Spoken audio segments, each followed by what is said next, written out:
की बहस में आपका एक बार फिर स्वागत है। हम बात कर रहे हैं मोदी मंत्रिमंडल में बड़े फेरबदल की। अब से थोड़ी ही देर बाद कैबिनेट के विभागों का बंटवारा भी हो जाएगा। देखना है महत्वपूर्ण होगा कि टॉप 5 मंत्रालयों में क्या किसी को बदला जाता है, क्योंकि जिस तरह का बदलाव का मन प्रधानमंत्री नरेंद्र मोदी ने बताया है, यह साफ संकेत है कि अब प्रधानमंत्री मोदी अपनी नई टीम से और बहुत ज्यादा उम्मीद करते हैं। इसी पर बात करने के लिए मेरे साथ 2 वरिष्ठ पत्रकार हैं, आशुतोष है, राहुल देव जी है, मेरे साथ भारतीय जनता पार्टी के राष्ट्रीय प्रवक्ता इकबाल सिंह लालपुरा है, गुरदीप सप्पल साहब है, कांग्रेस के राष्ट्रीय प्रवक्ता अनुराग भदौरिया है, समाजवादी पार्टी के राष्ट्रीय प्रवक्ता और आरएसएस के विचारक और ड्यू के प्रोफेसर अवनीजेश अवस्थी जी में मेरे साथ मौजूद है। शुरुआत में यही से करूंगा, गुरदीप सप्पल जी, खराबी डब्बों में थी या इंजन में थी? खराबी तो पूरे सिस्टम में है। आजकल बीजेपी को सिस्टम का बड़ा शौक है। आप देखिए पिछले 7 साल में जो भी बीजेपी ने वायदे किए थे, बहुत अच्छे वायदे किए थे। एक ब्लैक मनी का था, अडवाणी जी का, और डोवल साहब जो अभी एनएसए हैं, उनकी टास्क फोर्स बनी थी कि 25 लाख करोड़ रुपया विदेश में पड़ा है। आज 7 साल हो गए, स्विस बैंक में पैसा बढ़ गया भारतीयों का, लेकिन 25 लाख करोड़ वापस नहीं आया। ब्लैक मनी के नाम पे डिमोनेटाइजेशन कर दिया, पूरे देश का पैसा छीन लिया, नोटबंदी कर दी। उस वक्त देश में 17,97,000 करोड़ कैश था, आज वो 28 लाख करोड़ हो गया है, 60% बढ़ गया है। ठीक है, आप वहां फेल हो गए। पूरे देश में कहा कि हम 100 स्मार्ट सिटी बना देंगे, आज आप एक स्मार्ट सिटी ढूंढ के बता दीजिए। पूरे देश में जो जीडीपी है हमारी, उसका जो रेशियो है नेशनल डेट का, राष्ट्रीय कर्ज का, वो 85% था 2003 में। मनमोहन सिंह की सरकार उसको कम करके 68% पे लाई। आज 7 साल में 68 से वापस 90% कर दिया। पूरा देश कर्जे के अंदर डूबा है। आप कौन सा ऐसा सेक्टर लेंगे? आप पेट्रोल की बात करते हैं, 100 रुपए से ऊपर पेट्रोल हो गया है। और क्यों हो गया है? क्योंकि आपने ओएनजीसी को बर्बाद कर दिया है, आपने लगान लगा रखा है, आपकी इकोनॉमी चल नहीं रही है। हर आदमी से जब 1 किलोमीटर चलता है तो आप हर किलोमीटर पे पैसा ले रहे हैं। ओएनजीसी का मैं आपको बताऊं दीपक जी, 2014 में कैश रिजर्व था 1,07,000 करोड़, उसको कम करके पिछले साल 100 करोड़ पे ले आए। इस साल बढ़ के वो करीब 2,000 करोड़ दोबारा हुआ है। कर्जे में ओएनजीसी कर दी है। जो तेल ढूंढने के लिए पैसा लगाना था देश के अंदर, वो पैसा 1/3 कर दिया है, 1/3। और अब जो देश के तेल के कुएं विदेशियों को दे रहे हैं, बाहरी कंपनी को दे रहे हैं, तो किसी एक लेवल पे तो सफल हुए होते। कोई एक, आप प्रचार छोड़ दीजिए, सिलेंडर की बात की कि हम सिलेंडर दे रहे हैं, आज सिलेंडर किस रेट पे दे रहे हैं? सब्सिडी 0 है। आज 1 पैसे की सब्सिडी सिलेंडर के अंदर नहीं है। डिक्लेयर नहीं किया, नोटिफिकेशन नहीं किया, चुपचाप सब्सिडी कम कर दी। सब गरीबों को आज उसी बाजार के रेट पर सिलेंडर लेना पड़ रहा है। तो कौन से ऐसा डब्बा है, कौन सी ऐसी पटरी है जिसपे कि सरकार ठीक चली है? मुझे बताइए। गंगा साफ हो गई, बुलेट ट्रेन चल गई, जो नदियों को जोड़ना था वो हो गया। ठीक है, इकबाल सिंह लालपुरा साहब के पास चलते हैं। इकबाल सिंह लालपुरा, कोई एक चीज बताइए मुझे। इकबाल सिंह लालपुरा जी, गुरदीप कह रहे हैं ना इंजन में दम है, ना डब्बे में और ना पटरियों में। बात यह है कि इनकी किस बात का जवाब दूं जब बात ही झूठ पे हो रही है।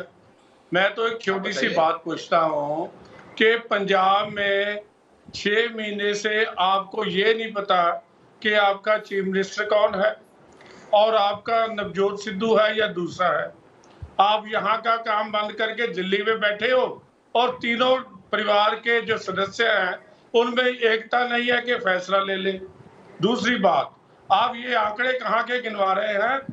पंजाब में पेट्रोल 5.5, डीजल 5.5 रुपए महंगा है और पेट्रोल 4 रुपए महंगा है हिमाचल से। आप यहाँ वैट कम कर दीजिए, सस्ता हो जाएगा। आप तो जो आपके पास है वो आप करके नहीं दिखा रहे, बाकी बातें तो वो कर रहे हो जो कभी ना किसी ने सुनी है ना देखी है। पर भारत ने विकास किया है, भारत की इकोनॉमी ने विकास किया है और भारत ने जो सबसे बड़ा दुनिया का चैलेंज है कोविड का जो पैंडेमिक है, उसको बहुत अच्छी तरह उसमें सारे देश के लोगों को बचाया है, उनका उपचार किया है और सबको फ्री मेडिसिन भी दी जा रही है, फ्री फूड भी दिया जा रहा है। आप बताइए आपने क्या किया?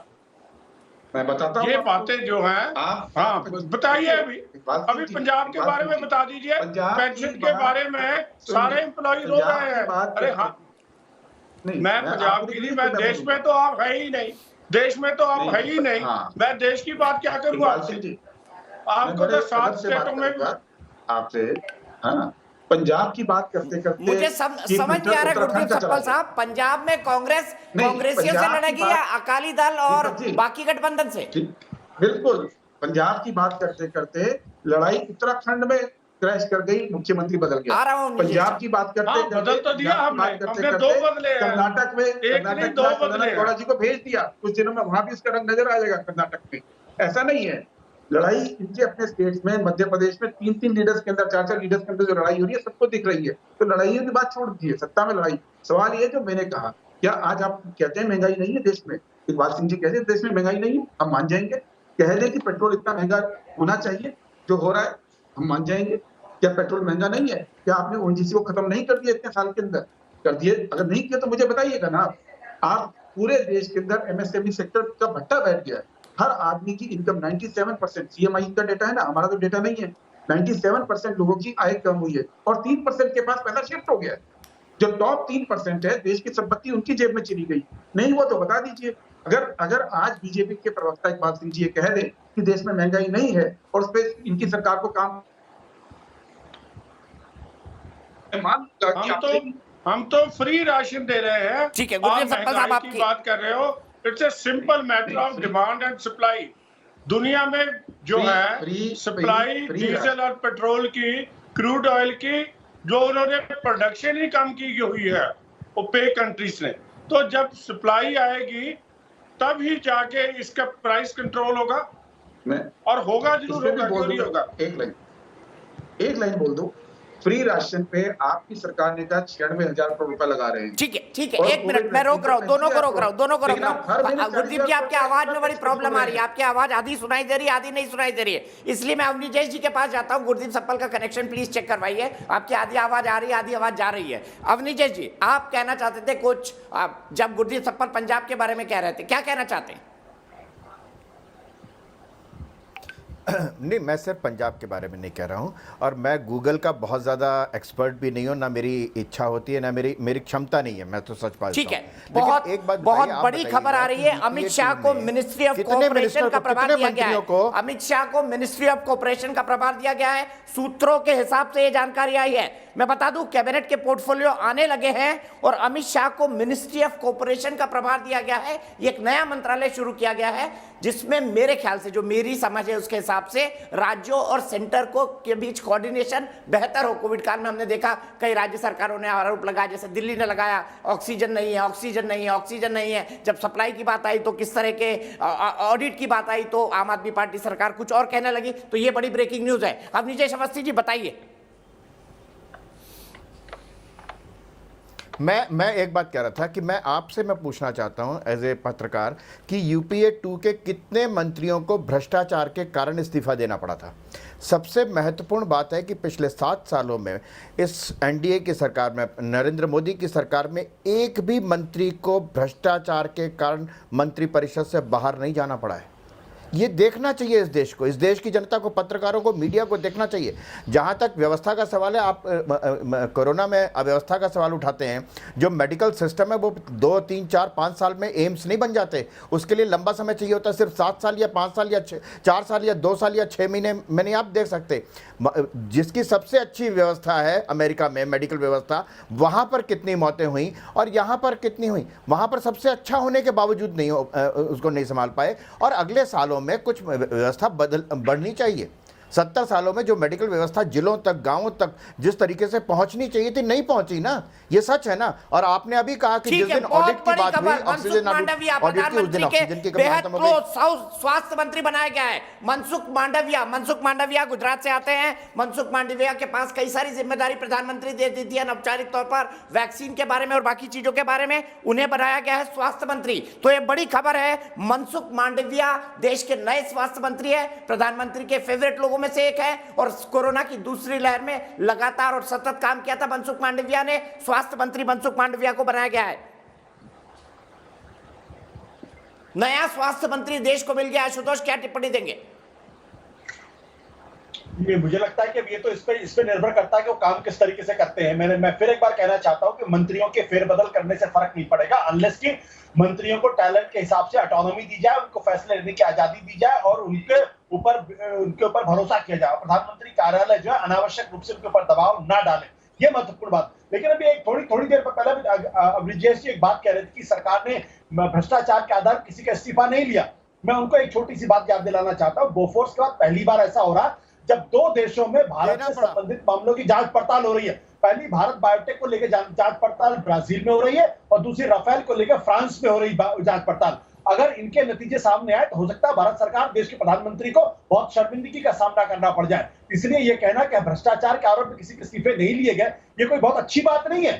भ्रष्टाचार के आरोप पहले भी लगे थे, भ्रष्टाचार के आरोप लगते रहते हैं, इसमें कोई दो राय नहीं। लेकिन अगर ब्राजील और फ्रांस में अगर इंडिपेंडेंट जांच हो गई कायदे से और इन दोनों जगहों पर भ्रष्टाचार के आरोप नहीं लगे। जांच हो रही है, दीपक जी, ये अच्छा, इंटरनेशनल एक और बड़ी खबर आशुतोष मैं आपको रोकूंगा। केमिकल और फर्टिलाइजर का प्रभार भी मनसुख मांडविया को दिया गया है। स्वास्थ्य मंत्रालय के साथ केमिकल और फर्टिलाइजर, मैं आप सबको रोक रहा हूं, माफी चाहूंगा, बड़ी खबरें आ रही हैं इस वक्त। और विज्ञान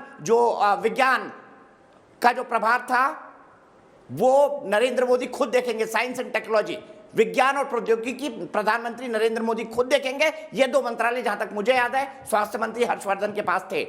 मनसुख मांडविया को स्वास्थ्य मंत्री बनाया गया है, ये अब तक की सबसे बड़ी खबर है। मनसुख मांडविया जिन्होंने राज्य मंत्री के तौर पर बेहतर काम किया था कोरोना 2 के मैनेजमेंट पे, उन्हें बनाया गया है स्वास्थ्य मंत्री। और केमिकल और फर्टिलाइजर जिसके अंडर में दवाइयां आती है वो प्रभार भी उनको दिया गया है, दवाइयों का प्रोडक्शन। स्मृति ईरानी महिला और बाल विकास मंत्री रहेंगी। स्मृति ईरानी महिला और बाल विकास मंत्री रहेंगी। विज्ञान और प्रौद्योगिकी प्रधानमंत्री खुद देखेंगे जो हर्षवर्धन के पास था। लगातार डिटेल्स आ रही हैं, महत्वपूर्ण घोषणा है ये, इसलिए मैं पैनल से डिस्कस नहीं कर रहा हूं। राहुल जी, नए स्वास्थ्य मंत्री मनसुख मांडविया, क्या कहेंगे आप? मुझे लगता है ये अच्छा चयन है। मनसुख मांडविया के काम करने का तरीका, उनकी सादगी और उन्होंने जो पूरे अपने जीवन में एक समाज के लिए सक्रियता दिखाई है, सामाजिकता दिखाई है, उस लिहाज से, और वो सक्षम भी हैं, वो पढ़े लिखे भी हैं, तो मुझे लगता है कि ये अच्छा चयन है। अब आगे तो जब वो काम करना शुरू करेंगे तभी पता चलेगा। और उसके साथ ही दवा और ड्रग्स एंड फार्मास्यूटिकल्स को भी जोड़ने का सीधा मतलब ये है कि अब स्वास्थ्य सेवाओं में, उसके ढांचे में और दवाइयों केमिकल्स में एक संगति होगी, दोनों मिलकर एक सिनर्जी आएगी और एक व्यक्ति इन सिनर्जीज को ठीक से मेंटेन करके चला सकेगा। ये एक बहुत बड़ी चुनौती उनको दी गई है। ये उनकी कार्यकुशलता, उनकी दक्षता के लिए बहुत बड़ी परीक्षा होगी। चुनौती दी गई है मनसुख मांडविया को।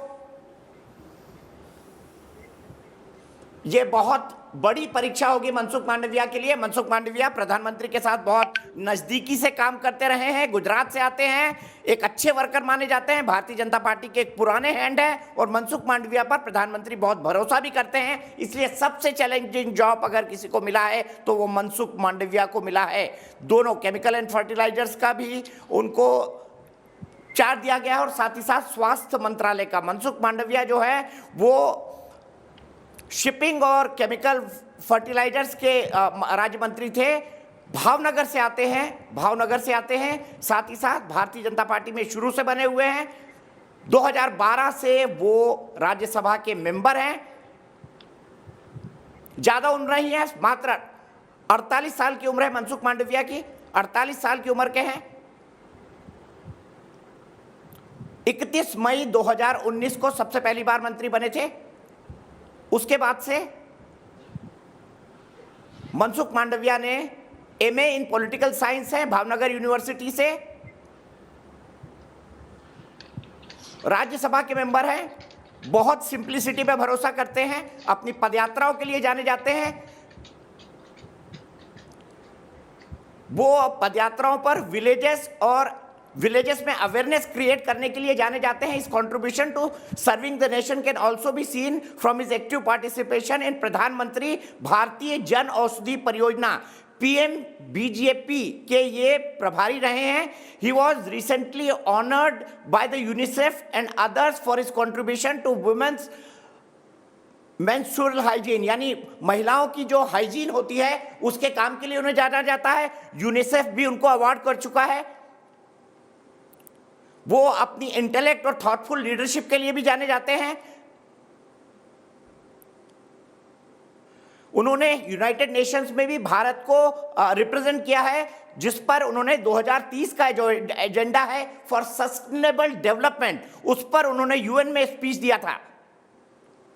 साइकिल से मनसुख मांडविया पार्लियामेंट में ऑफिस आते हैं, सिंपलिसिटी पर बहुत यकीन रखते हैं, मात्र 48 साल की उम्र है। तो मनसुख मांडविया को एक बड़ा प्रमोशन, मनसुख मांडविया अब स्वास्थ्य मंत्री होंगे, नए स्वास्थ्य मंत्री होंगे। अब कुछ पोर्टफोलियो और आ रहे होंगे। आशुतोष, प्रोफाइल तो अच्छा दिखाई देता है मनसुख मांडविया का, लेकिन सब देखिए ये सारी प्रोफाइलें पास। ठीक है, एक और खबर आ गई है, पीयूष गोयल को कपड़ा मंत्रालय दिया गया है। जी, पीयूष गोयल को कपड़ा मंत्रालय दिया गया है, ये एडिशन में होगा।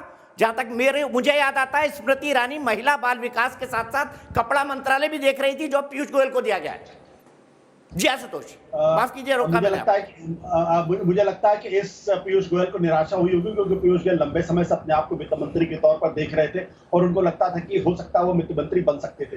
लेकिन मैं दूसरी बात कहना चाहता हूं, मैं कहता हूं कि मांडविया के सामने सबसे बड़ी चुनौती आज की तारीख में ये है, जो एसबीआई ने कहा है। एसबीआई की रिपोर्ट है, वो कहती है कि अगस्त के महीने में कोरोना की तीसरी लहर आएगी, सितंबर के मध्य तक वो अपने पीक तक पहुंचेगी। और इस बार जो कोरोना की तीसरी लहर आने वाली है, वो दूसरी लहर से भी ज्यादा बड़ी हो सकती है। इस तरीके की रिपोर्ट एसबीआई की तरफ से आई है। ऐसे में उनके पास महज 1 महीने का वक्त, बल्कि और कम का वक्त है। इस दौरान उनको सारे इंतजाम करने पड़ेंगे, वो सारी चीजों को करना पड़ेगा। तो उनकी चुनौती इस वक्त वाकई में सबसे बड़ी है। लेकिन एक चीज मैं जरूर कहना चाहूंगा, ये जो मिनिस्ट्री ऑफ कोऑपरेशन है, अगर मिनिस्ट्री ऑफ कोऑपरेशन का मैंडेट ये है कि वो राज्य सरकार और केंद्र सरकारों के बीच में कोऑर्डिनेशन करेगा, तो क्या ये माना जाए कि जो कोऑपरेटिव फेडरलिज्म का कॉन्सेप्ट नरेंद्र मोदी जी ने 2013-14 में दिया था, वो पूरी तरीके से फेल हो गया है? अगर वो फेल हुआ, इसका मतलब भारत का फेडरल स्ट्रक्चर भी फेल हुआ है। तो मैं ये समझना चाहता हूं कि दरअसल मिनिस्ट्री ऑफ कोऑपरेशन, जिसके बारे में कहा जाता था देश के अंदर जो कोऑपरेटिव आंदोलन होंगे उसको देखा जाएगा, ऐसा कुछ सरकारी तंत्र की तरफ से इस तरीके की बात हुई थी।